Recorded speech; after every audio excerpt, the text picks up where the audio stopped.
ইকামা expire অথবা হরফ মারা যারা আছেন তারা কিভাবে বৈধভাবে দেশে যেতে পারবেন আজকের ভিডিওতে আলোচনা করব। আসসালামু আলাইকুম, সবাই কেমন আছেন? আশা করি ভালো আছেন। আলহামদুলিল্লাহ, আপনাদের দয়ায় আমিও ভালো আছি। আজকে কথা বলবো যাদের ইকামা এক্সপায়ার অথবা হরফ মারা তারা কিভাবে বৈধভাবে দেশে যেতে পারবেন, কোনো রকম ঝামেলা ছাড়াই, জেল জরিমানা লাগবে না।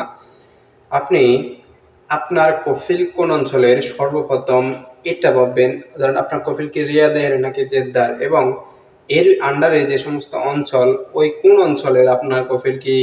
আপনার কফিল যদি মনে করেন যে যান, নাজরান, আবহার হয়, তাহলে এগুলার এম্বাসি হচ্ছে জেদ্দাতে, অর্থাৎ বাংলাদেশ এম্বাসি এই অঞ্চলগুলো জেদ্দার আন্ডারে। আপনি সরাসরি তাহলে জেদ্দা এম্বাসিতে গিয়ে স্পেশাল এক্সিটের আবেদন করে আপনি সুন্দরভাবে কোনো রকম জেল জরিমানা ছাড়াই দেশে যেতে পারবেন।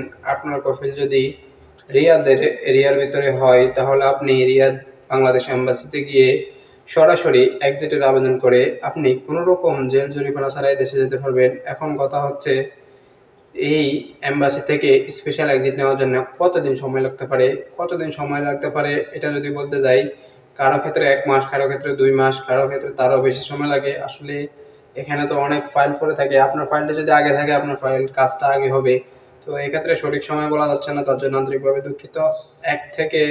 1 মাস থেকে 3 মাসের ভিতরে আপনি স্পেশাল এক্সিট পেয়ে সুন্দরভাবে কোনো রকম ঝামেলা ছাড়াই দেশে যেতে পারবেন, কোনো রকম জেল জরিমানা ছাড়াই। তো সবাই ভালো থাকবেন। আজকের ভিডিওটা এই পর্যন্তই। আল্লাহ হাফেজ।